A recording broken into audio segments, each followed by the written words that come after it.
Bonjour, je suis Frédéric Caudron, joueur de billard professionnel belge, actuellement en Corée depuis presque 4 ans pour la PBA, donc la Professional Billiard Association.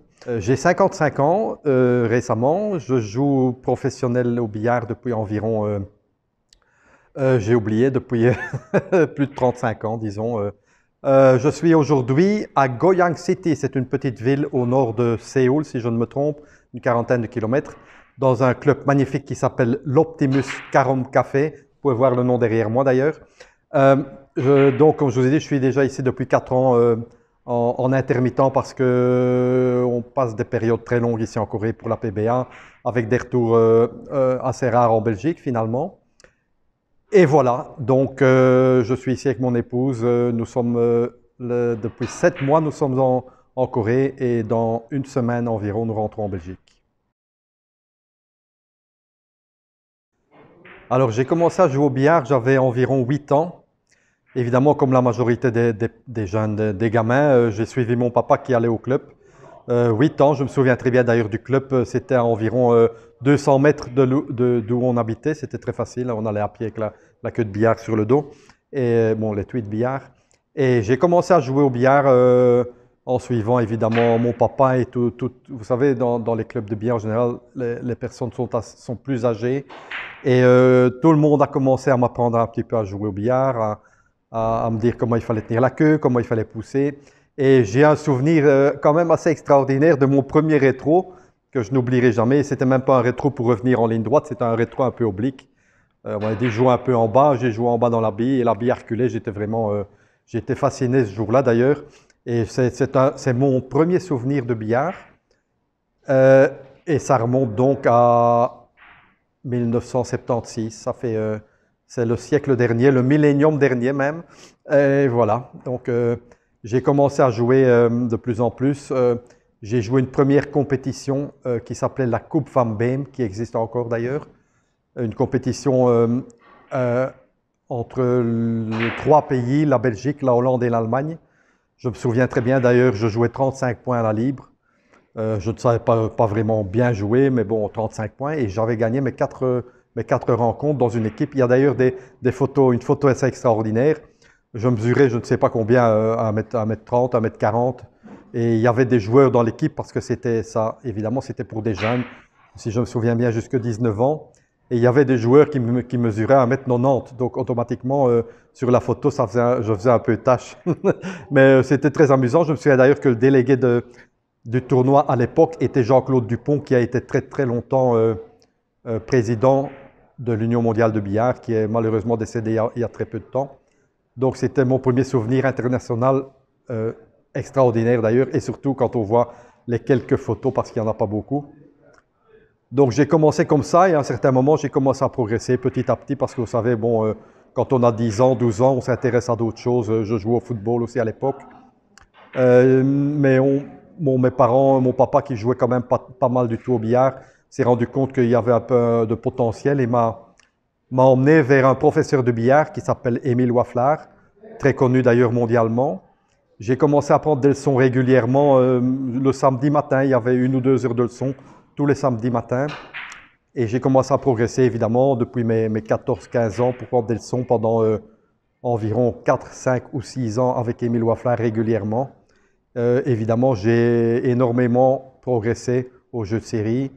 J'ai appris beaucoup, surtout Émile Waflard n'était pas spécialement spécialisé dans le tout petit jeu, mais dans le jeu qu'on appelle la mi-distance. Et d'ailleurs, ça a été la marque de mon jeu aussi au jeu de série, très très fort sur la mi-distance, le point ouvert, un peu moins fort ou moins performant sur les billes de très près, mais bon, euh, ça ne me dérangeait pas du tout à l'époque. Et évidemment, en progressant et en jouant de plus aux 3 bandes, ça a été au dépend de mes jeux de série, de la qualité des jeux de série. Et bon, enfin, on reviendra là-dessus un peu plus tard. Mais évidemment, mon premier professeur a été mon papa qui m'a quand même, bon, pas vraiment donné des leçons parce qu'au départ, il avait sa philosophie aussi, c'était de me laisser jouer pour apprendre un peu par moi-même et comprendre le jeu. Donc, c'était pas vraiment des leçons suivies, mais bon, vous savez comment ça marche, des conseils. par-ci par-là. Et comme dans les clubs, il y a toujours beaucoup de professeurs, tout le monde y mettait un peu de son grain pour m'apprendre et pour m'enseigner un peu le billard. En tout cas, les bases les plus simples et les plus efficaces que les gens pensent un petit peu aussi qu'ils connaissent bien le billard. Et parfois, ils vous apprennent des choses qui ne sont pas vraiment correctes. Mais bon, quand on est jeune, on apprend quand même assez facilement. Donc, j'ai quand même progressé assez vite avant de prendre un vrai professeur, ce que j'appelle un vrai professeur. Donc, Émile Waflard était vraiment le champion du monde à l'époque, ou un champion du monde, et une des grosses références aux jeux de série à l'époque avec Jean Marty, avec qui d'ailleurs, entre parenthèses, j'ai eu l'occasion de travailler plusieurs fois aussi. On en reparlera peut-être après.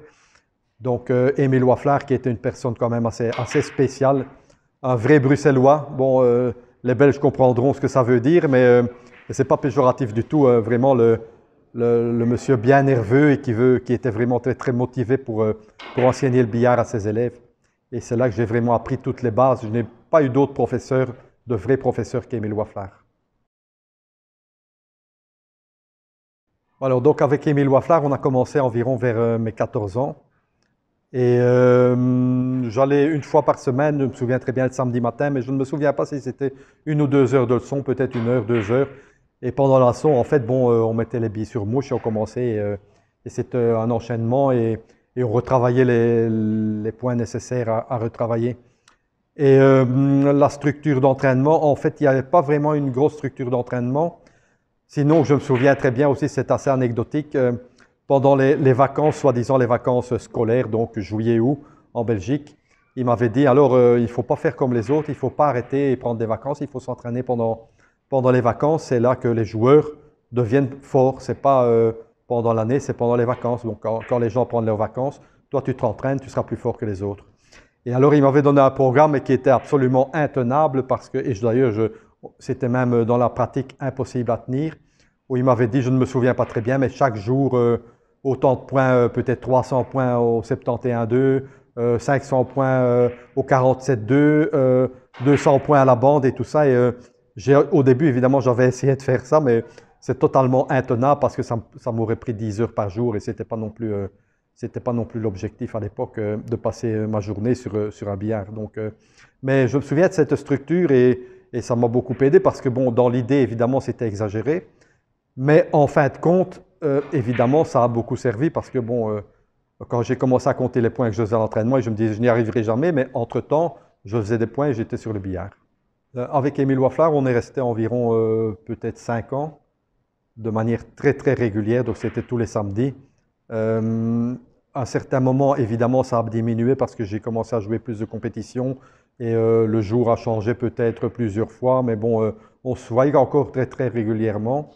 Et jusqu'à un certain moment où, bon, j'ai un peu par moi-même décidé d'arrêter parce que on n'est pas entré en conflit avec Émile, mais il y a certains moments où je commençais à avoir d'autres idées sur le jeu, sur certaines phases de jeu.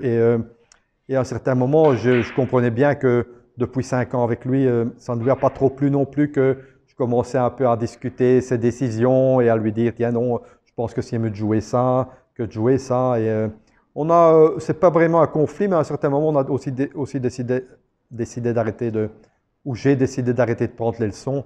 On est resté évidemment en contact encore longtemps, mais ça s'est terminé environ vers mes 19 ans. Je ne me souviens pas exactement de la date ou de l'année exacte, mais je pense que j'ai pris des leçons avec Émile pendant 5 ans très très régulièrement.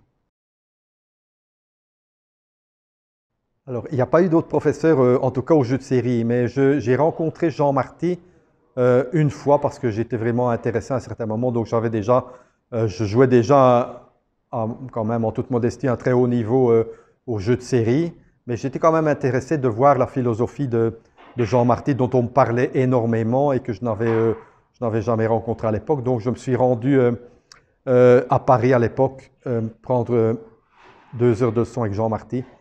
Un monsieur qui était un monsieur très très gentil, très très aimable. Mais la leçon, ça ne s'est pas très bien passé pour des raisons qui n'ont rien à voir avec lui d'ailleurs, parce qu'on a joué dans un club où il y avait des gens qui étaient assis et qui regardaient la leçon et j'étais vraiment, j'avais peut-être 19 ans, 20 ans, je ne me souviens pas exactement.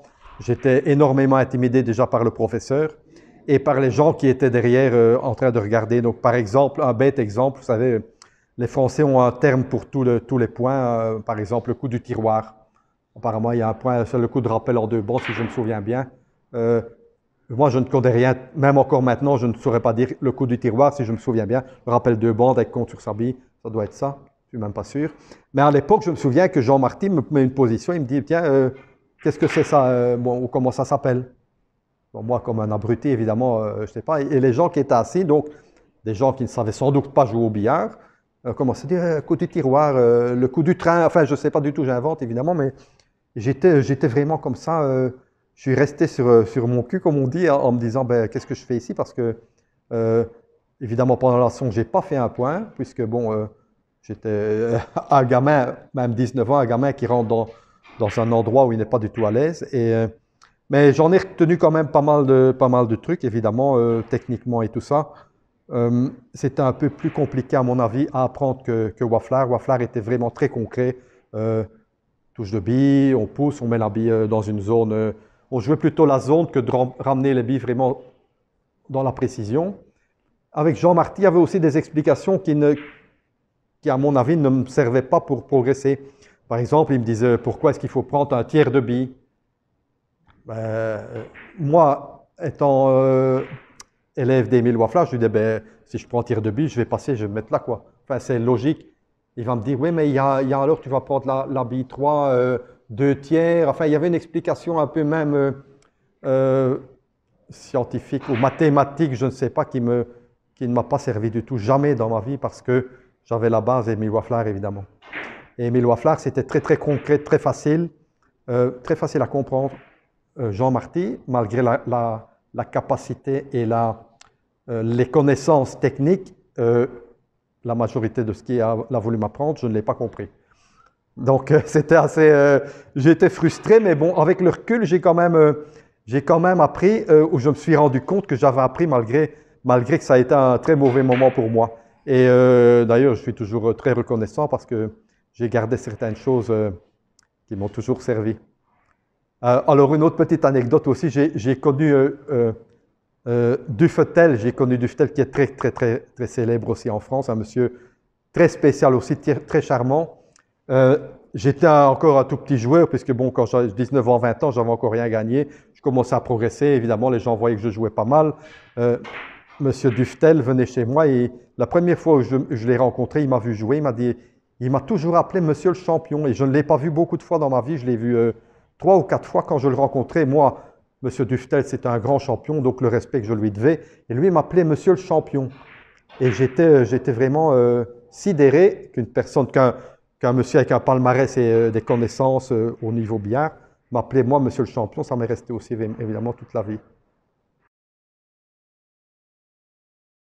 Alors, je n'ai jamais été un très grand fanat de l'entraînement. Je parle de l'entraînement des 10 heures par jour. Je n'ai jamais passé 10 heures par jour d'entraînement, que ce soit au jeu de tir ou aux 3 bandes, parce que on m'a toujours dit qu'il fallait garder l'esprit un peu, ne pas se fatiguer l'esprit non plus. Donc, mais c'est quand même la période où je me suis entraîné le plus, parce qu'à certains moments, je me mettais aussi, je jouais le 47-2 et aussi je me suis mis des journées, pas une journée entière, mais à mettre la ligne au 47-2, jouer la ligne, essayer de tourner la ligne, faire le tour du carré, enfin bon, un entraînement structuré. Je dois dire, je me suis fatigué quand même assez rapidement parce que c'est vraiment, c'est fatigant, il faut dire ce qui est. Donc, mais c'est là quand même la période où je me suis le plus entraîné, mais j'ai jamais passé plus de 4 ou 5 heures par jour dans une salle de billard à m'entraîner. Il y a des gens qui disent, qui parlent de moi en disant, oui, mais 10 heures par jour, même maintenant, je ne me suis jamais entraîné dans ma vie 10 heures par jour, jamais. Alors, je me suis toujours dit aussi, parce que l'entraînement, c'est bien, il vaut mieux 1 heure d'un bon entraînement que 4 heures d'un entraînement bâclé. Donc, ça ne sert à rien de jouer quand on est fatigué parce qu'on n'apprend pas. Moi, je préfère jouer avec l'esprit clair, m'entraîner bien structuré. Si c'est une bonne heure d'entraînement, ça vaut 10 heures, 10 heures d'un mauvais entraînement. Aussi, bon, ici, je parle de 3 bandes, mais l'entraînement, les matchs de compétition valent le double d'1 heure d'entraînement. Donc, Waflar me disait aussi, il vaut mieux jouer des matchs ou des tournois ou n'importe quoi que de s'entraîner 1 heure. C'est bon, quand on est dans la situation de match, on s'entraîne mieux que quand on est seul à l'entraînement. On va rater, on va pas s'inquiéter, on remet les billes. Donc, donc je le répète, jamais été vraiment un fanatique d'entraînement, mais je jouais, j'ai toujours essayé de jouer tous les jours, ne fût-ce qu'une heure. Comme maintenant, j'essaie de jouer tous les jours. Je ne me fatigue pas inutilement, je joue 1 heure, 2 heures, en fonction de la forme et de ce qu'il y a éventuellement à travailler, c'est tout. J'ai pas trop de souvenirs exacts de mes meilleures performances quand j'étais jeune. Série de 100, je pense que j'ai fait la première série de 100 dans un tournoi jeunesse en Belgique. Ça devrait être vers mes 16 ans, je pense. Et évidemment, le stress. Ouais, j'ai pas fait la série de 100 avant 15-16 ans, je pense. 15 ans, 16 ans, je ne sais pas, je me souviens plus exactement.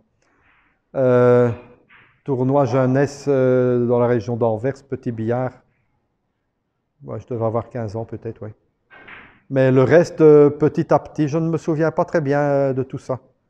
Je sais que j'ai joué championnat d'Europe junior à la libre où j'avais très bien joué. Je pense que j'avais joué 125 de moyenne générale, qui à l'époque était pas mal. 125, ou peut-être. Je n'ai plus très bien mon premier championnat d'Europe junior, 125 de moyenne. Le deuxième, l'année suivante, j'avais joué beaucoup mieux, je pense. Mais la série de 300, la série de 347-2, je ne me souviens pas exactement des dates. Mais ça devrait être possible de les retrouver. Je n'ai pas eu d'obligation de mes parents de jouer. Évidemment, je jouais pour m'amuser. Et j'ai progressé petit à petit de moi-même aussi avant de prendre des cours. Et je joue au football en même temps. Donc, je devais partager mes deux passe-temps, billard, football.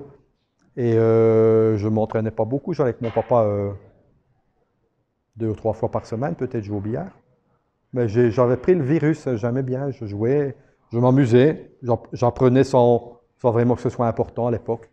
Et je ne me souviens pas à certains moments, évidemment, quand on progresse petit à petit, on se rend compte qu'on commence à faire des séries, on commence à savoir maîtriser les billes, tout ça, mais je ne pense pas avoir fait, je ne me souviens pas exactement ce premier tournoi, la série de 100, peut-être 15 ans, oui, 15-16 ans, pas plus. Bon, ben, j'ai commencé à jouer les jeux de série, c'était mon but principal, puisque bon, j'étais bon dans les jeux de série à l'époque. Et le 3 bandes, j'ai commencé un peu plus tard, j'ai commencé à jouer vraiment aux 3 bandes vers mes 18-19 ans. Je jouais déjà aux 3 bandes, je jouais les championnats régionaux à l'époque, mais sans vraiment beaucoup d'intérêt particulier.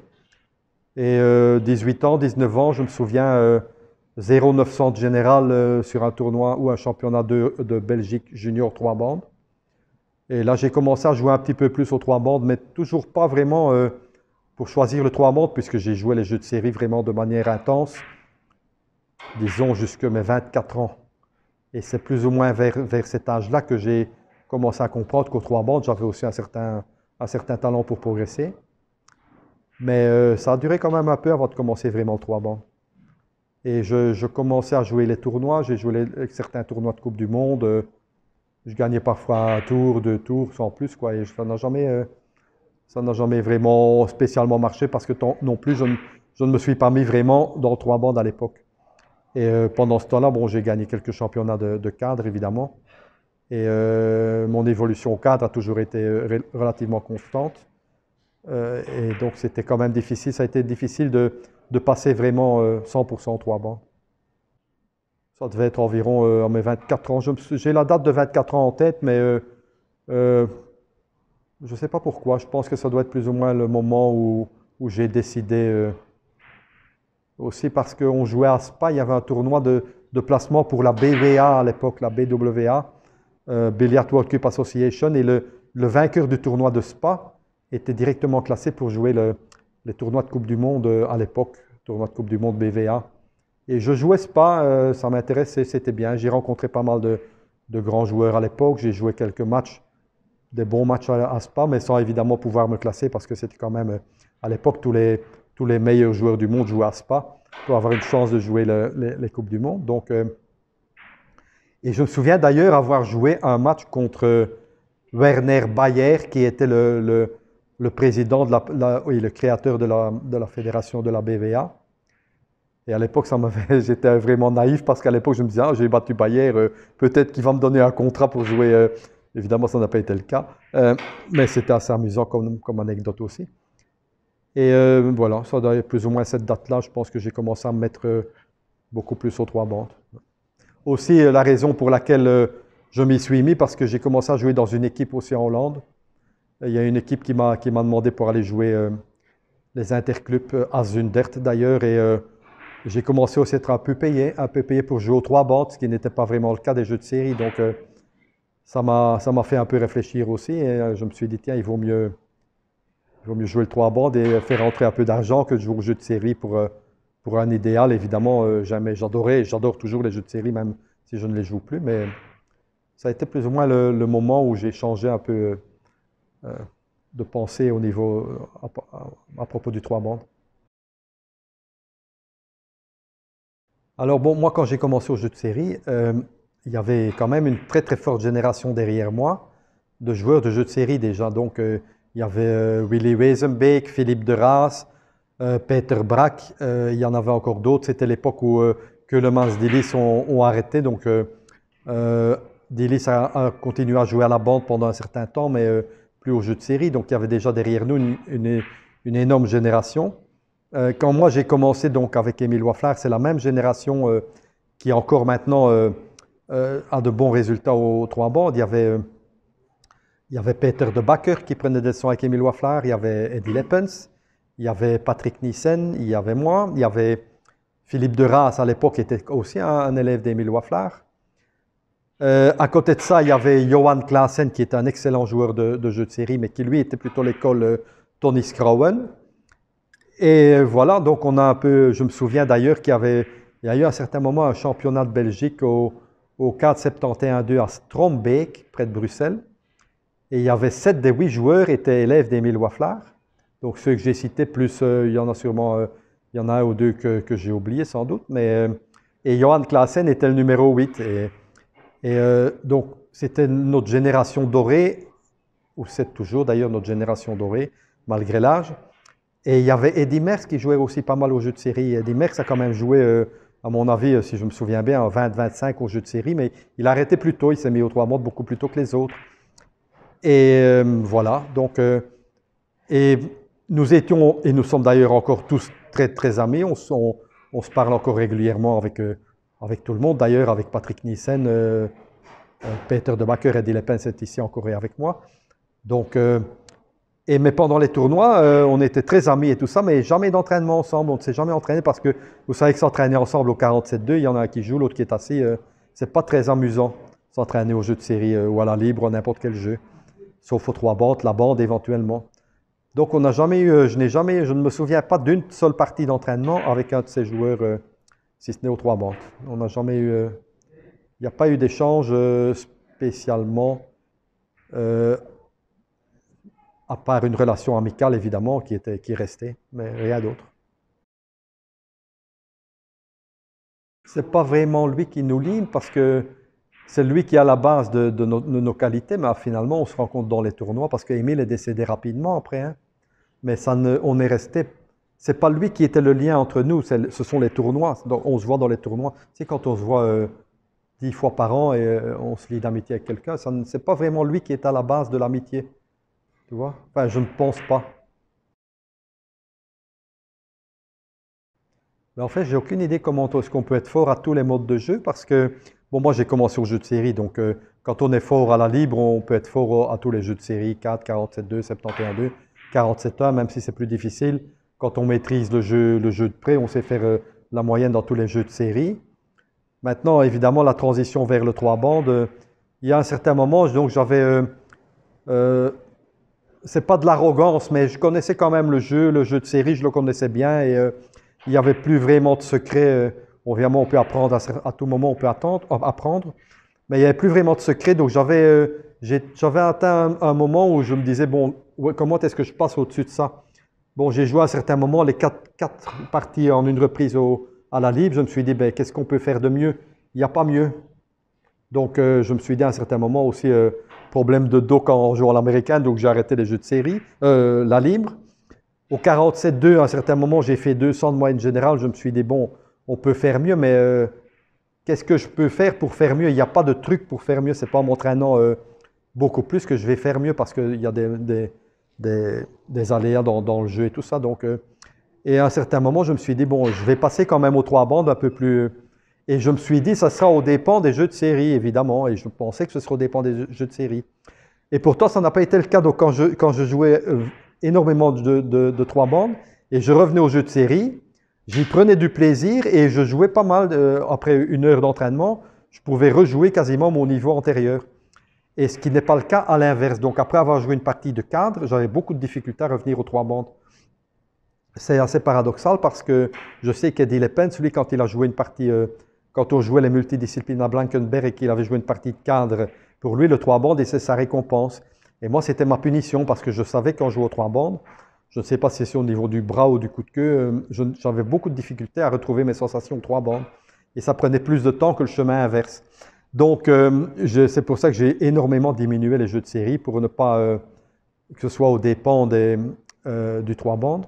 Et en fait, je n'ai plus joué que Blankenberg quasiment, donc les multidisciplines en Belgique, à tous les jeux de série, et quelques championnats d'Europe à la bande et championnats du monde, si je me souviens bien, mais plus rien d'autre au cadre parce que je savais que le Blankenberg se jouait sur une semaine, donc c'est une semaine de jeux de série, et après j'avais du temps pour me mettre aux 3 bandes. Évidemment, le 3 bandes m'apportait les points pour le ranking mondial.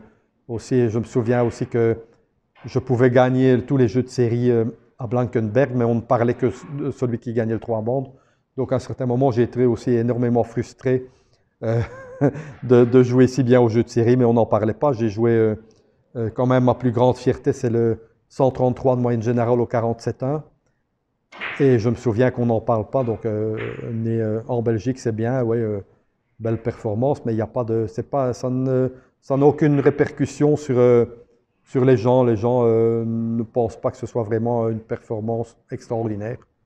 Enfin bon, donc c'est ça, grande frustration quand même pour les jeux de série. Voilà.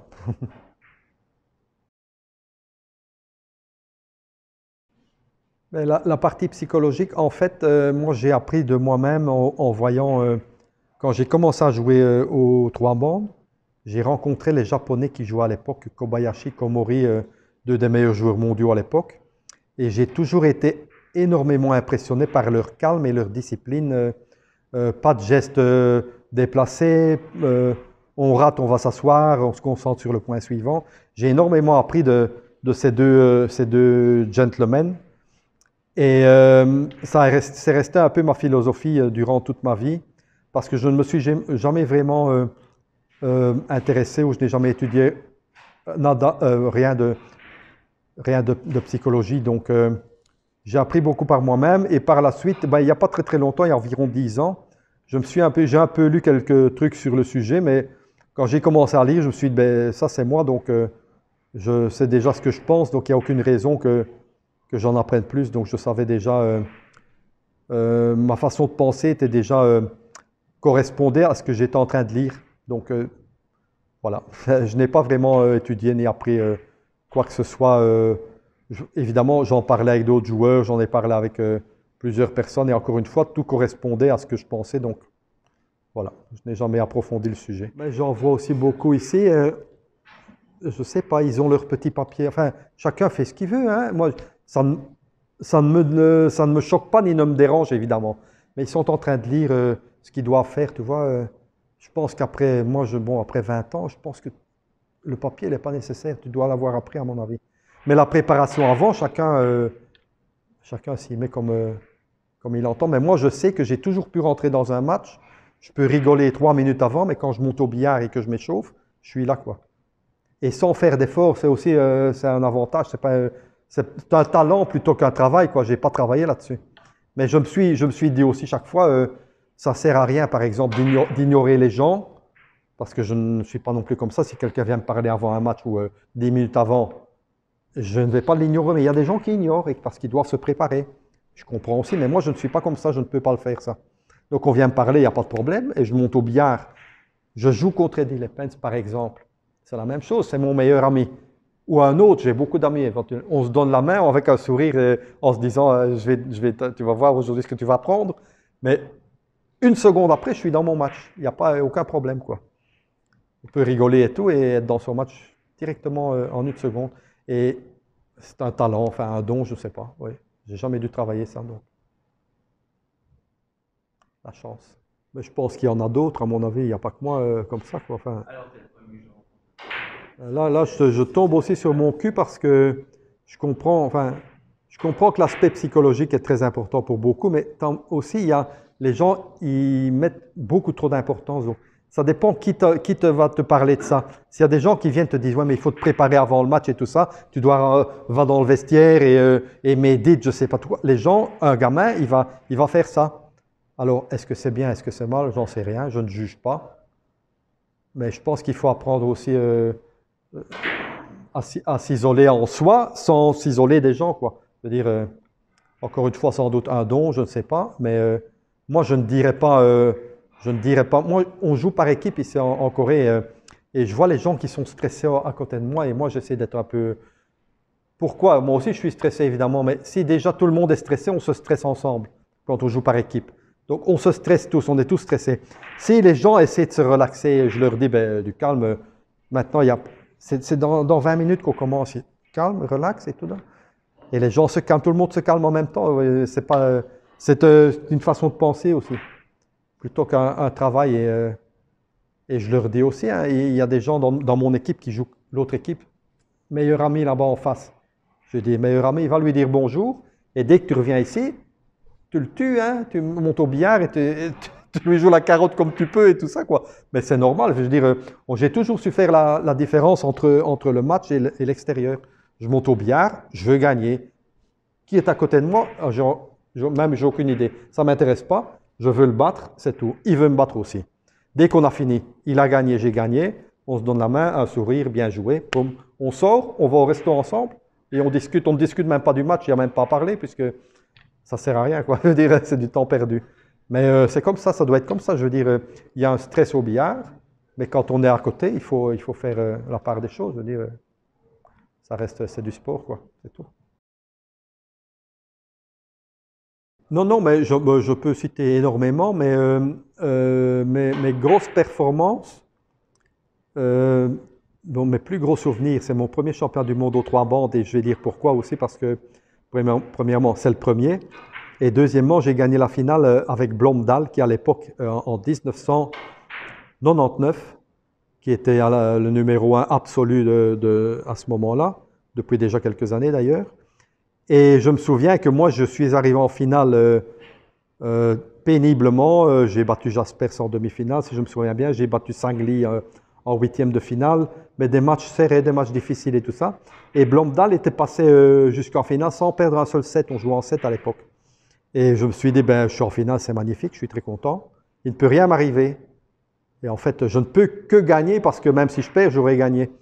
Et je suis monté au billard et j'ai gagné le premier set en me disant, tiens, je suis le premier à avoir pris un set à Blomdahl, incroyable. Donc j'étais vraiment sur un nuage et je joue, je gagne le deuxième set. Incroyable, j'ai gagné 2 sets. Donc ça ne m'a jamais stressé ni pensé que je pouvais gagner. Et le troisième set, j'aurais dû le gagner, j'aurais pu le gagner 3-0, mais je l'ai perdu finalement. Et ça ne m'a toujours pas stressé. Et ben c'est bien. Et j'ai gagné finalement le quatrième set pour gagner 3-1 en finale. C'est un souvenir extraordinaire. Donc pour ça, c'est sans doute le numéro 1. Maintenant, les gros souvenirs, évidemment, j'ai joué des grosses moyennes dans certains tournois et ça reste toujours un souvenir. J'ai joué le 27 de moyenne générale à la bande en Belgique, le 133 au 47-1, 112 au 71-2, mais ça, je l'ai fait plus d'une fois. J'ai fait environ 7 ou 8 fois le 111 de moyenne, parce qu'on jouait 250, 4 parties, 1000 points en 9 reprises, donc 111. Je pense que j'ai joué 6 ou 7 fois 111 de moyenne au 71-2. 200 de moyenne générale à la bande, 400 à la libre. Et j'ai joué 2 fois 2,700. J'ai joué 2,790 de moyenne générale aux 3 bandes. Une Coupe du Monde à 2,739. J'ai gagné 21 Coupes du Monde. J'ai gagné 11 champions du monde. 14 champions d'Europe environ. Donc il y a quelques tournois particuliers qui restent des souvenirs extraordinaires. J'ai gagné les tournois de Monaco, c'était à un certain moment, ça a été le Crystal Kelly à Monaco, c'était juste il n'y avait que Blomdahl et Jaspers qui gagnaient ces tournois. Et je l'ai gagné 3 fois, donc je suis rentré dans la cour des grands, comme on dit, à côté de Jaspers et Blomdahl, qui à l'époque aussi étaient intouchables. Oui, j'ai gagné quelques gros tournois. J'ai gagné il y a 4 ans le McCreery à New York. Ce sont des trucs qui restent... ouais, j'ai fait la série de 28 aux 3 bandes et j'ai perdu le match. Ça reste de souvenirs assez spéciaux, oui. Mes meilleures performances, j'ai fait 2 fois 40 en 6 reprises aux 3 bandes, 3 fois 50 en 9. J'ai le record de moyenne générale en 7 en Coupe du Monde avec 2,420 à Vienne. Voilà. 45 en 9 reprises en 7 en Coupe du Monde contre Saguiner. Aussi une anecdote assez extraordinaire. Une de mes premières Coupes du Monde, si je me souviens, en 97, à Daegu, ici en Corée. Premier tour Saguiner, donc comme d'habitude, c'était pas la première fois que je jouais Saguiner, ou c'est par la suite, j'ai encore rejoué Saguiner au premier tour, évidemment. Saguiner à l'époque, monsieur Fantasy et tout, donc je m'étais chauffé avant le match. Bon, moi je m'échauffe, je fais mes points. Saguiner monte au billard, évidemment, les grands coups de queue, rétro, je sais quoi, pour s'échauffer. Le public est devenu fou déjà seulement avec son échauffement de 5 minutes. Donc je suis aussi un peu, j'étais assis sur ma chaise, évidemment, j'ai commencé à descendre sur ma chaise en me disant, oui, ça va être ma fête aujourd'hui. Et j'ai joué 45 en 9 reprises, c'était aussi une performance assez spéciale. Voilà, je pense que ce sont les grandes lignes.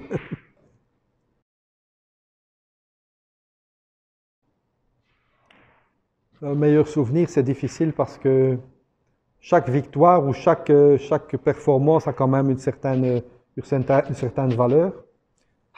Il est évident que mon premier champion du monde a quand même été un souvenir extraordinaire. Mais non, je ne sais pas, difficile à dire. Les souvenirs, les bons souvenirs en général restent surtout les souvenirs qui sont partagés, les tournois par équipe. Championnat du monde avec Eddy Merckx, la première fois on a gagné. Il n'y avait jamais une équipe belge qui est arrivée à gagner le championnat du monde et on a gagné 4 fois d'affilée avec Eddy Merckx, ça reste quelque chose de spécial.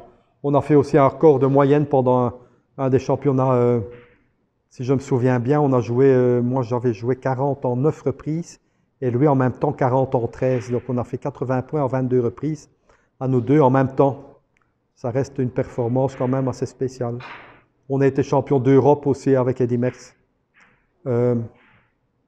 Oui, ça reste des souvenirs particuliers. Tous les championnats par équipe, on a gagné des Coupes d'Europe par équipe avec plusieurs équipes.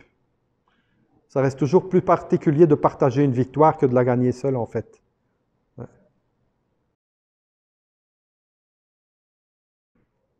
Des pires souvenirs, j'en ai quelques-uns. J'en ai quelques-uns. Ça reste gravé plus facilement.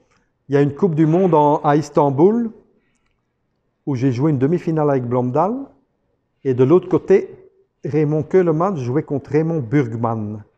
Et si je gagnais contre Blomdahl, Keulemans était sûr d'être vainqueur du tournoi, du ranking final de la Coupe du Monde. Et c'est un match assez extraordinaire parce que en fait, j'aurais dû gagner ce match déjà, mais je me souviens, ça n'a pas été une très grosse moyenne. D'ailleurs, j'en ai reparlé à Blomdahl un certain nombre d'années après. Lui, ça ne lui a laissé aucun souvenir. Mais on a joué à 1,500 de moyenne tous les deux, plus ou moins 1,500, 1,600. Mais je me souviens qu'au 4e set, il a terminé le set en une reprise. Je menais 2-1, donc 2-2. Et au 5e set, j'ai commencé avec une série de 11. Et donc, si je gagnais, en plus de jouer la finale, Keulemans était vainqueur de la Coupe du Monde, du ranking. Et je me souviens que j'ai eu une balle de match à renverser sur la ronde-bande où je n'ai pas mis assez d'effet. Et Blomdahl a terminé avec 6 avec 2 points, disons 1 point avec un contre, où la bille est partie ensemble et il a eu 2-3 contres en chemin, il a fait le point. Et son dernier point, il a évité un contre où je me suis dit, c'est impossible d'éviter le contre, on dirait qu'il y a quelqu'un qui a levé la bille pour qu'elle passe en dessous. Et donc j'ai perdu le match 15-14. Ça reste un de mes pires souvenirs aussi. Pourquoi? Parce que je sais que le match était derrière. à espérer que je gagne pour éviter de devoir se battre pour la finale. Donc ça reste, ça m'est resté quand même. Ça date aussi de 25 ans, 20 ans peut-être. Ouais. À part ça, qu'est-ce que le pire souvenir? J'en avais un autre que j'ai oublié maintenant. Ça me reviendra. Les pires souvenirs, ça revient toujours.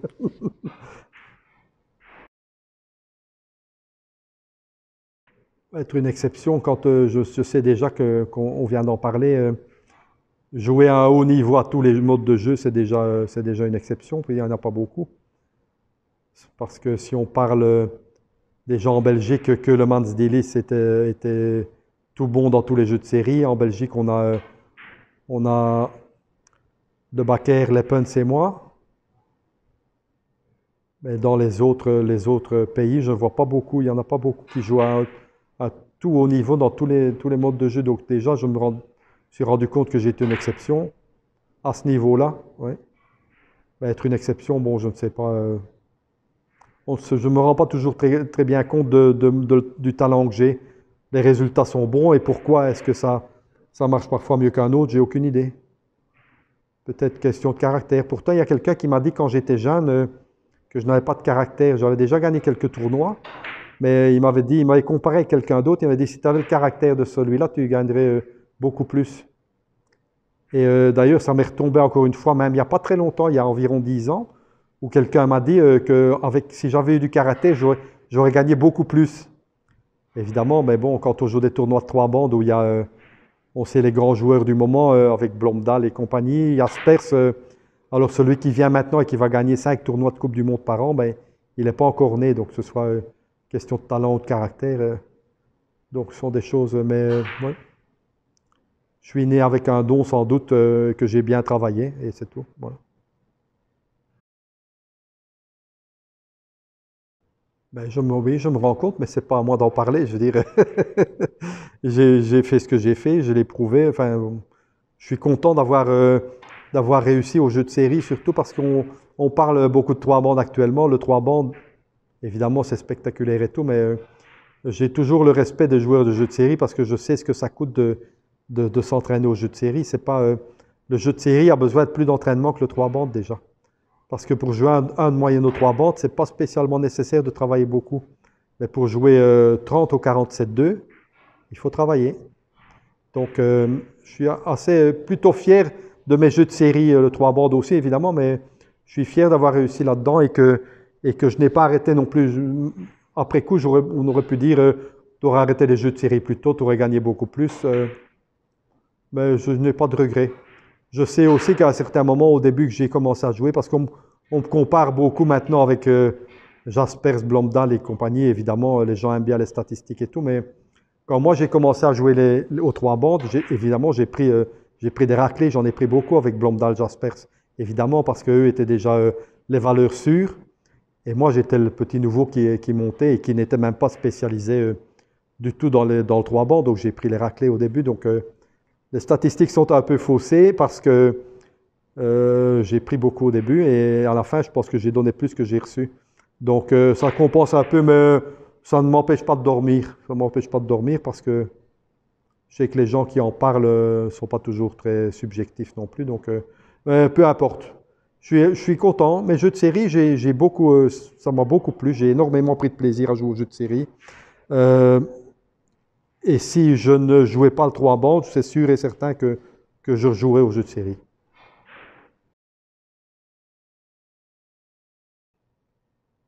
Ça, c'est une question piège parce que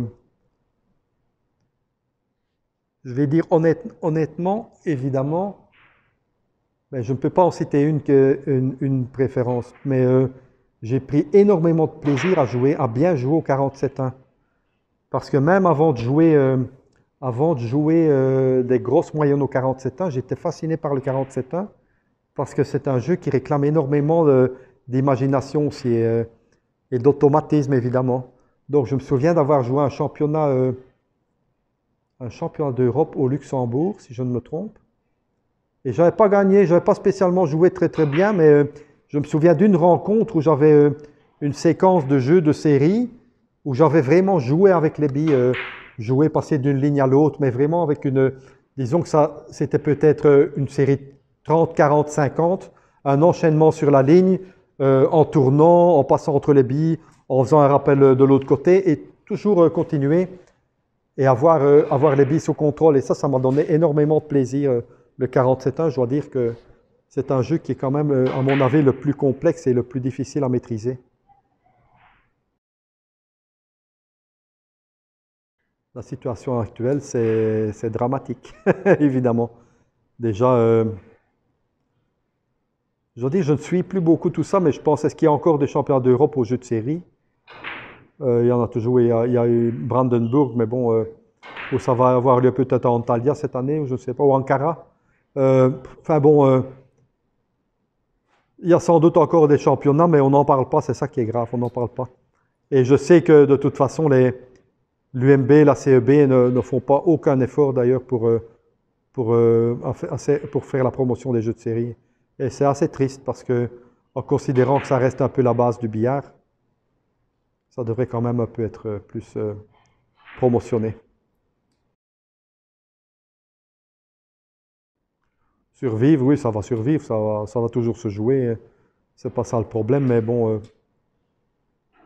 on suppose que dans les clubs, les petits joueurs vont toujours jouer leurs 2, 3, 4, 5 de moyenne à la ligue petit billard, ça va toujours se jouer, mais les grands championnats, les grands joueurs, je ne sais pas si ça va continuer.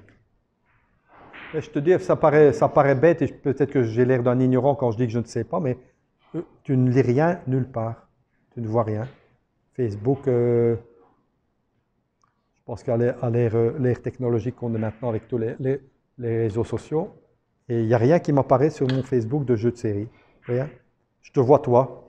J'ai vu que tu as été avec Jérimon à... Mais oui, mais qu'est-ce qu'il y a d'autre? Tu n'es pas de la fédération, c'est pas... Tu fais ça parce que tu es un idéaliste, mais qui fait ça? C'est pas toi à faire ça.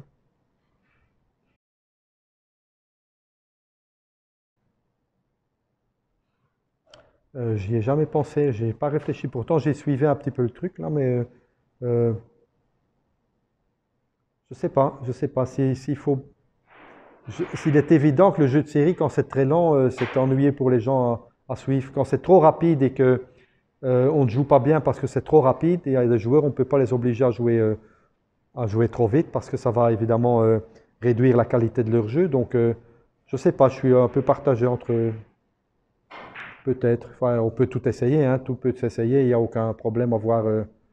Mais bon, actuellement aussi pour battre Schwertz à ce jeu-là, c'est pas très facile quand même.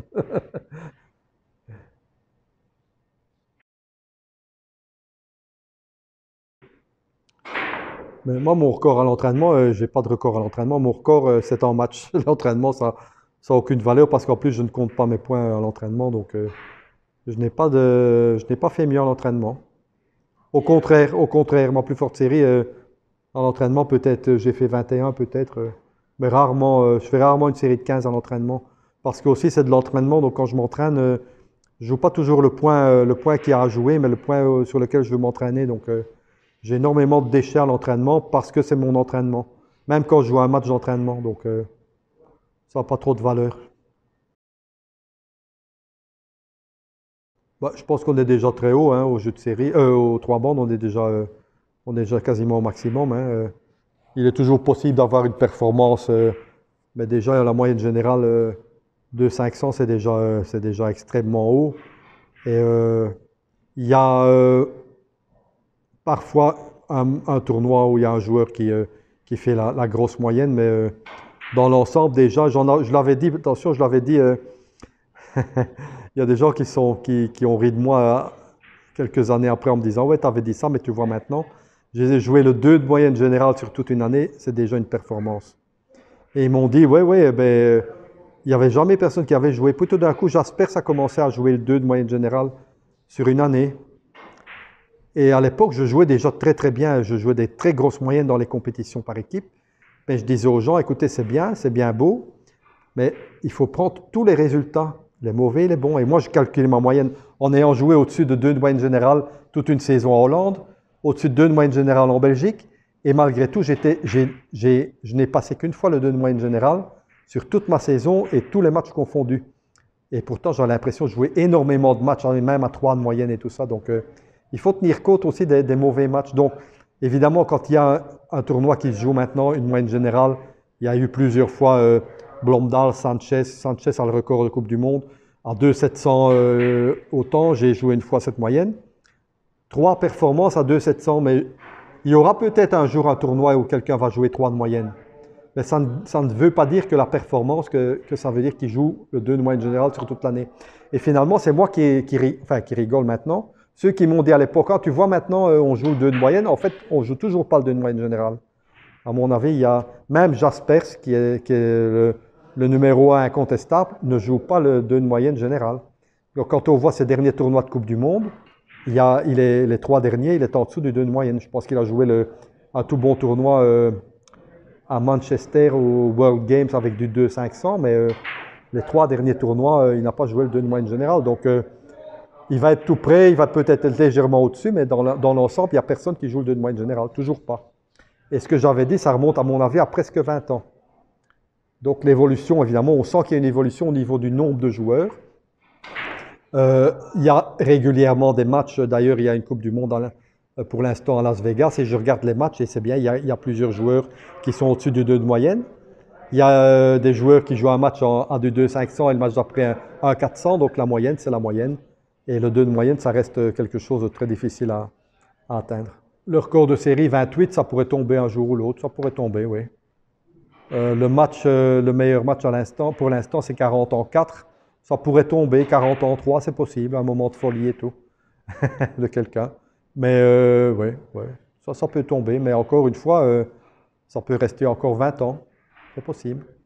Parce qu'il n'y a pas que la grosse série, il y a le fait que quand on s'en approche, il y a un certain stress qui naît. Donc, il vaut mieux avoir des points faciles que des points difficiles quand on arrive à 25 ou 26. Parce que pour gérer, c'est quand même un peu plus difficile. Oui, je me souviens, ouais. Je me souviens du dernier, de l'avant-dernier. Il y a une tonne de trucs qui passent et les gens ont dit, ben oui, le bras qui tremble et le bras ne tremblait pas. Mais j'étais là et je sais que le problème, c'est qu'il y a tout ce qui se passe autour. Hein. Les gens commencent à se taire, les gens font chut, chut, comme pour dire. Alors, on entend, on sort un tout petit peu du match. Et j'ai commencé à analyser mon point qui était relativement facile. Et même si je ne sais plus si j'ai pris un time-out, j'aurais pu prendre un time-out, je ne sentais pas du tout le parcours de la bille. Impossible de calculer ou de sentir le parcours de la bille. Donc, j'ai poussé bien, le coup de queue est parti bien, mais bon, j'ai pris un peu trop de billes, si je me souviens bien, donc voilà. Il y a un stress, mais le stress, c'est plutôt ici que le bras n'a pas tremblé. On peut dire le bras tremble, mais ce n'est pas le bras qui tremble.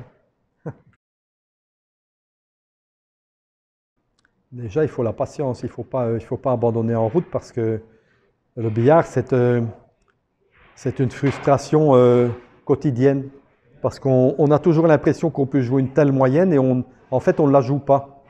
D'ailleurs, c'est typique, les joueurs s'estiment toujours au-dessus de leur valeur.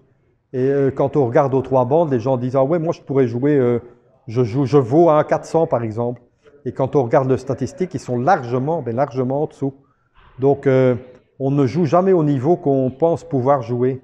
Et c'est ça la frustration qui est, parfois on baisse les bras. Et le problème, c'est de ne pas baisser les bras quand on apprend. Parce que ça prend du temps, ça dure. Et la progression est très lente, la progression est lente. On se rend compte qu'on apprend beaucoup, qu'on connaît énormément de choses. Aux 3 bandes, c'est assez flagrant parce qu'on peut voir, la moyenne sur toute l'année aussi. On peut apprendre énormément et sentir qu'on joue beaucoup mieux que l'année précédente et la moyenne n'a pas changé. Donc c'est très difficile à pouvoir rester neutre au niveau des émotions et tout, de ne pas être frustré et de ne pas baisser les bras. Très difficile. Ouais, déjà, on connaît le problème de jouer à haut niveau tous les jeux. Déjà, je parle en particulier du 4 par exemple. On va progresser en général, si on a un peu le talent, on va progresser assez rapidement au jeu de série. 3 bandes, c'est beaucoup plus lent. Donc, le tout dans tous les cas tous les cas de figure, c'est la patience. Il faut la patience. Ben, moi, j'ai eu la chance déjà au départ que quand j'ai commencé à jouer au billard et que j'ai commencé à pouvoir gagner un tout petit peu d'argent avec le billard, mes parents ont ouvert un club de billard pour pouvoir avoir quelque chose derrière en fait. Bon, c'est jamais ça qui m'a fait gagner ma vie parce que bon, au plus je jouais au billard, au plus je gagnais, au plus je pouvais être indépendant financièrement. Donc, mais c'est ça qu'il y a aussi, bon, déjà pour ne pas abandonner, il faut être sûr que ce soit un peu rentable.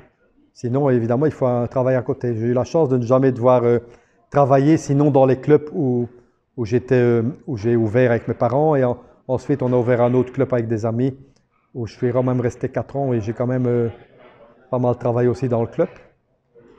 Donc voilà, j'ai oublié la question de base. Ah, la vie de famille et tout ça. Ouais. Donc en fait, comme c'était mon boulot, c'était un peu plus facile et bon, c'était ça a toujours été le numéro un dans ma vie.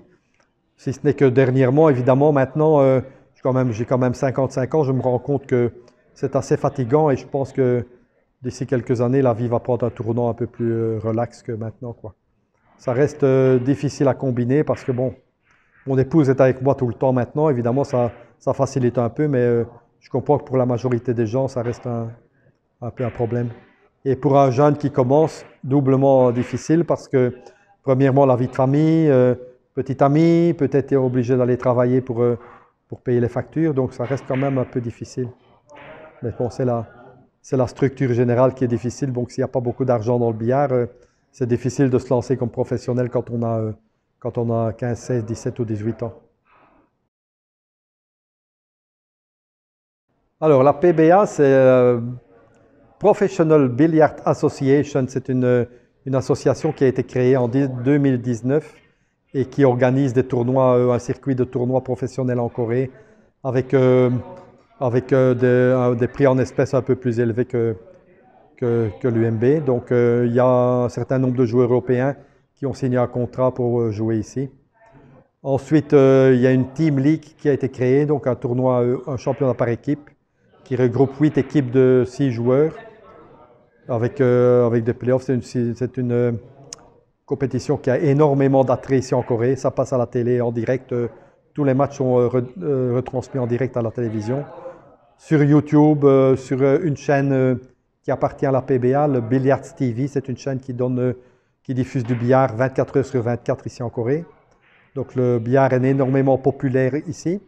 Et la PBA a un peu profité de cette popularité aussi pour lancer ces tournois. Il y a aussi un avantage, c'est que les sponsors ne sont pas les fabricants de tables de billard ou de queues de billard ou de tapis de billard. Évidemment, eux aussi participent, mais les gros sponsors ici en Corée sont les grosses sociétés. Il y a plusieurs banques qui sponsorisent, par exemple. Donc les sponsors sont, la majorité des sponsors sont totalement hors du circuit du billard. Mais évidemment, comme ça passe énormément à la télé, ça les intéresse et ils mettent énormément d'argent ici. Le billard est populaire, a une bonne image et les sponsors en profitent évidemment. Mais en Corée, il y a beaucoup de chiffres qui circulent à un certain moment, mais je ne suis pas sûr des statistiques, donc je lance des trucs un peu de ce que j'ai entendu, qu'il y aurait une 30 000 clubs. Je ne sais pas si c'est à Séoul même ou en Corée, toute la Corée, sachant que Séoul est le centre névralgique pour le billard.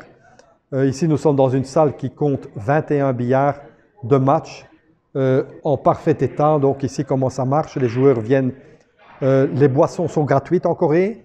On paye juste pour le billard. Il y a pas mal de structures pour savoir les joueurs s'entraînent les uns avec les autres. Ils ont un handicap. Le perdant paye le billard. C'est comme ça que ça marche. Les billards sont magnifiquement entretenus. Il y a un responsable qui nettoie le billard avant chaque match, qui nettoie les billes. Donc, vous jouez toujours sur un matériel parfait.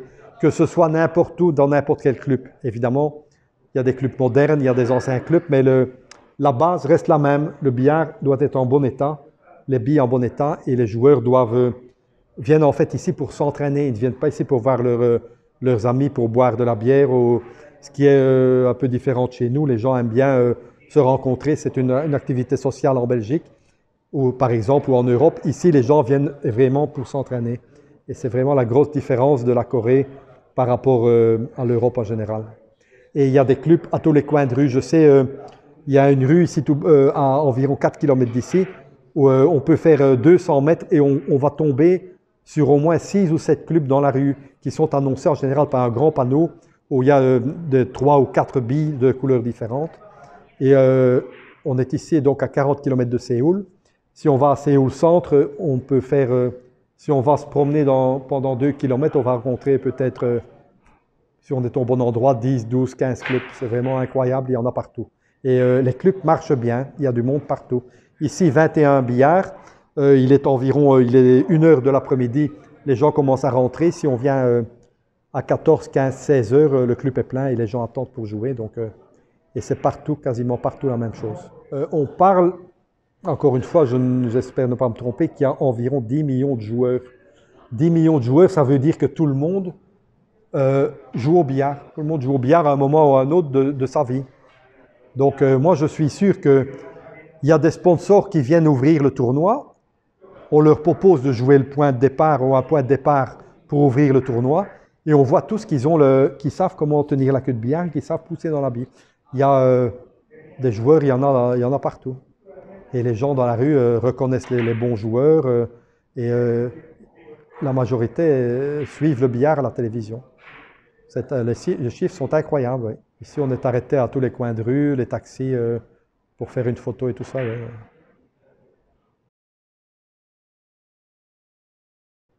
Ben, il y a eu des réunions 2018-2019 pour lancer l'histoire. Évidemment, il y a eu un conflit avec l'UMB pour une question d'argent. Enfin, évidemment, c'est toujours du commerce, même si certains disent que ce n'est pas vrai, mais c'est la réalité. Tout le monde essaie de s'y retrouver. Et l'argent, ici, il y avait de l'argent. Ils avaient les budgets pour commencer parce que, apparemment, mais je ne connais pas tous les détails, mais l'association qui a commencé, ou la société qui a commencé à lancer la PBA, était active ou est toujours active dans le golf, qui est évidemment, les budgets sont largement supérieurs. Donc, ils connaissaient les sponsors, ils avaient les entrées télévision, tout ça, donc tout était préparé. Et ils ont lancé les premiers tournois en 2019. Donc, moi-même, ça a commencé en juin 2019 et j'ai signé mon contrat environ janvier-février 2019. C'est pour moi aussi une nouvelle aventure, quelque chose de nouveau. Et voilà, oui. Évidemment, les gens, certains m'ont reproché que c'était pour l'argent et je ne m'en cache pas. J'ai 54 ans, 52 ans quand j'ai commencé. Qui peut me le reprocher qu'on lui jette la première pierre, comme on dit, parce que bon, celui qui ne l'a pas fait, c'est son choix. Mais dire qu'il ne l'a pas fait parce qu'il ne veut pas l'argent, c'est une fausse excuse. Parce que si le même circuit s'était ouvert en Europe, avec les garanties, je mets ma main au feu tout de suite que tous ceux qui ont dit qu'ils ne le font pas et qui sont fidèles et solidaires à l'UMB auraient signé dans la seconde. C'est évident, il ne faut pas s'en cacher. Je veux dire, je ne vois même pas le problème de dire qu'on fait ça pour gagner sa vie, pour préparer sa pension. Je comprends pas, je vois pas beaucoup le problème parce que qui ne le ferait pas d'ailleurs. Moi, disons que je gagnais 10 à l'UMB en jouant 200 matchs par an. Je viens à la PBA, je gagne 20 et je joue 50 matchs par an. C'est comme changer de boulot, on vous dit, vous travaillez dans une société, vous changez de société, on vous donne 25% de plus de salaire et vous avez 4 jours de vacances en plus par an, vous travaillez 1 heure en moins par jour et vous avez un travail tout aussi valorisant que votre ancien travail. Alors je ne vois pas qui on pourrait reprocher de faire un choix différent. Voilà, c'est un peu l'histoire et je dois dire, j'en ai un petit peu souffert des commentaires et tout ça, mais les commentaires, on savait d'où ils venaient, donc c'est pas un gros problème, mais finalement, j'ai remis un peu j'ai tout remis en perspective en me disant que finalement, qui peut me juger, qui peut juger quelqu'un d'autre pour avoir fait un choix? En fait, je n'ai fait aucun tort à personne. Si les fédérations ne se sont pas accordées financièrement, parce que c'est ça encore une fois le nerf de la guerre, c'est pas ma faute. Donc voilà l'histoire en gros. Il y a beaucoup de détails qu'on ne va pas parler maintenant. Ben, ça a beaucoup changé évidemment parce que la première année, évidemment, on ne venait que pour les tournois. La deuxième année, on a commencé à jouer la Team League, ce qui a fait qu'on a dû prendre ici un appartement parce que venir à l'hôtel, c'est quand même assez lourd, changer d'hôtel, refaire les valises. Donc On a un appartement ici en Corée et ça fait un peu long évidemment. On est ici cette année, on est venu mi-juin, on est resté 2 mois, rentré 2 semaines en Belgique et on est depuis quasiment 7 mois de nouveau en Corée, donc ça fait un peu long. On a envie de rentrer maintenant. Ouais. Pour elle, c'est dur ici. Ce que je disais, peut-être t'as pas entendu, je lui disais en espagnol dans la voiture, mais on est ici 7 mois, les gens pensent, ben oui, on est en vacances et tout, mais c'est pas des vacances. Parce que si on est une semaine ici qu'on n'a rien à faire, tu ne fais rien de constructif dans ta vie. Si tu es chez toi et que tu te dis à la maison, bon, tu peux repeindre la porte de ton garage, dis quelque chose, tu peux faire n'importe quoi. Même si tu ne fais rien, tu as l'impression que c'est constructif. Ici, il n'y a rien. Tu passes le temps. Ce n'est pas constructif. Donc, on est ici depuis 7 mois. J'ai joué 5 tournois, 5 Team League. Ça fait, en tout, ça fait 70 jours peut-être. C'est du temps perdu. Le reste, c'est du temps perdu. Donc, pour elle, c'est assez dur de garder, de rester sans émotion, tu vois. Mais bon, dans une semaine, on est à la maison.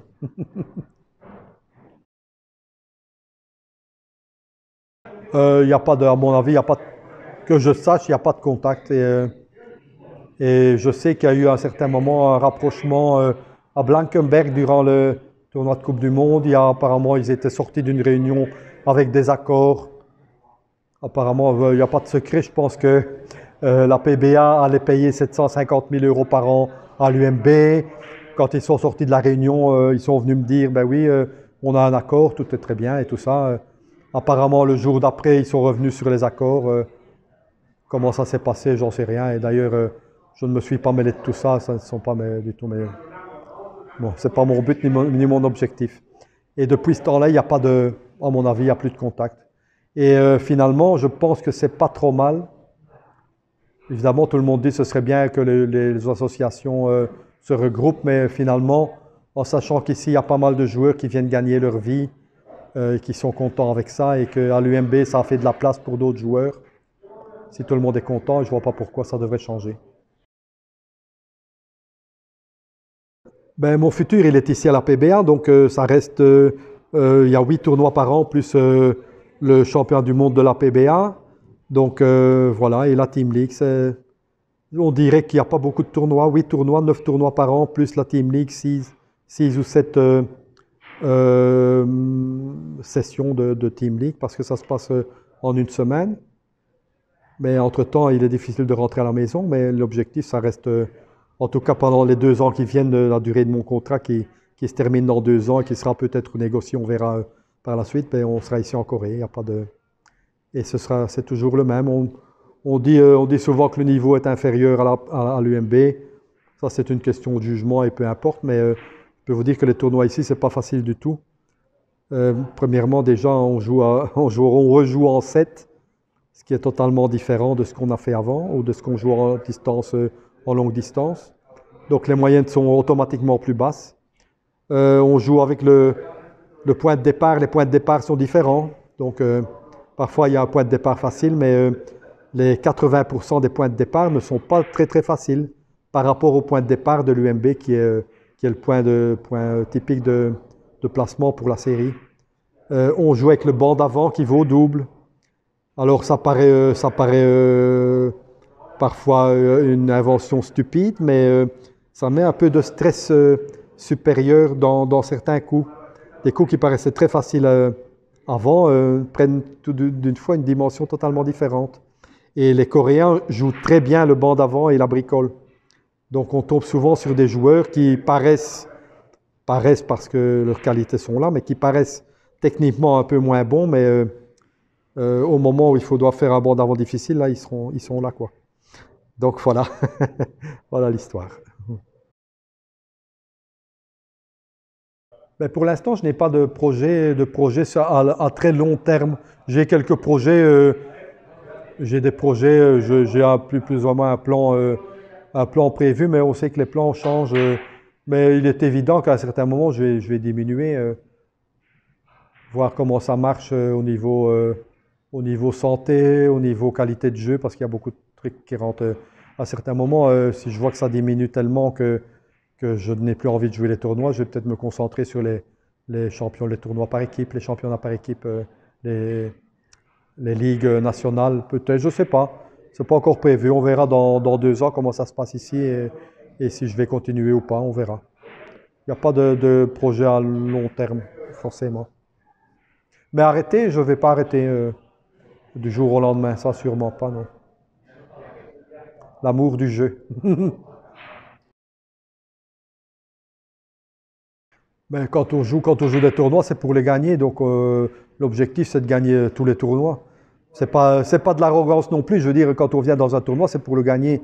Vraiment, on va pas tous les gagner, c'est impossible, on sait. Mais je suis jamais rentré dans un tournoi en me disant bon, j'ai pas envie ou quoi. Donc si j'y vais, parfois on joue pas bien, évidemment. Les gens, parfois quand on n'est pas bien, évidemment, l'attitude, le body language, comme on l'appelle, la façon de se déplacer. Parfois les gens disent ah ouais, il n'a pas envie et tout. Et je peux vous assurer, j'ai toujours eu envie de gagner tous mes matchs que j'ai joués depuis que j'ai commencé à jouer au billard. Et parfois, évidemment, il y a des trucs qui changent. On joue différent, on est stressé. Parfois, il y a une attitude qui est différente et que les gens parfois n'aiment pas. Moi, ça m'est arrivé de jouer tellement mal que j'ai dû changer. J'ai changé ma façon de jouer pendant le match en jouant très vite. Les gens parfois voient ça comme une manque de respect, mais ce n'est pas du tout une manque de respect, c'est pour retrouver des sensations. On m'a reproché de faire ça, mais bon, moi je sais que quand ça ne va pas, je peux continuer dans la même direction et ça n'ira pas, quoi. Donc il faut changer quelque chose. Et ça m'est arrivé même à la PBA, il y a un match où je perdais 2-0 contre Mamin Kam, un Vietnamien, et j'étais nulle part, je touchais rien, je ne sentais rien, je me suis dit bon, maintenant, qu'il arrive n'importe quoi, je vais jouer, sortir le point et jouer dans les 10 secondes. Et j'ai retourné le match, j'ai commencé à faire des points comme avant, parce que les sensations sont revenues, et juste en évitant de réfléchir. Parce que quand on réfléchit, parfois quand on n'est pas bien, on voit les problèmes, on ne voit plus la solution. Alors je me suis dit maintenant, qu'est-ce que je regarde? La première chose qu'on voit, c'est la solution. Si on réfléchit trop, on va voir le problème. Et j'ai coupé le temps, et donc je me dis, la solution c'est celle-là, hop, on y va, et on pousse. Et je suis revenu dans le match, et j'ai gagné le match. Un truc désespéré, donc voilà. Ben, il n'y a pas grand-chose, bon, tout a été dit, mais je pense que donc ceux qui... j'espère déjà que vous avez apprécié tout ce que j'ai dit, si j'ai dit des bêtises ou je me suis répété, vous me pardonnerez. J'espère que un petit peu dans mon parcours, vous trouverez des trucs qui vont vous inspirer. Euh, et je vous recommande, il y a un truc que j'ai dit à un certain moment, c'est la patience, parce que l'apprentissage du billard, c'est un long chemin rempli d'embûches. Et il y a même moi, à certains moments, il y a des jours où on a envie d'abandonner. Mais il ne faut pas abandonner parce qu'on prend toujours du plaisir à un moment ou à un autre et il faut savoir faire la part des choses. Déjà, il est impossible, je répète encore une fois, de jouer le niveau qu'on s'estime. Impossible. Il est impossible de tout gagner. Il est impossible de prendre du plaisir à chaque fois, mais il faut essayer de le trouver. Donc, quand les choses ne vont pas, il faut penser la pensée positive. On a parlé un peu de psychologie. Il faut voir les choses du bon côté. Ça ne va pas. Au moment où ça ne va pas, il faut se dire que on sait que ça n'a pas été, on sait que ça ne va pas, mais ça peut changer. On nous dit après la pluie, le bon temps, ben c'est comme ça. Quand est-ce que le bon temps va venir, on n'en sait rien. Mais si on reste bloqué dans le mauvais temps, il est possible que ça ne change jamais. Donc c'est de la pensée positive. On n'en a pas trop parlé, mais j'ai beaucoup de choses à dire à ce niveau-là. Et pour bien jouer, il faut être content, il faut pas penser qu'on va mal jouer. Il ne faut pas penser qu'on a mal au bras aujourd'hui, pas penser qu'un peu la grippe, il ne faut pas penser j'ai mal dormi. Il faut se dire, quoi qu'il arrive dans notre vie, on a tous nos stress, on a tous nos problèmes, mais ça ne veut pas dire qu'on va mal jouer ou qu'on ne va pas prendre le plaisir à jouer. Donc la pensée positive, voilà, c'est ce que j'avais à dire.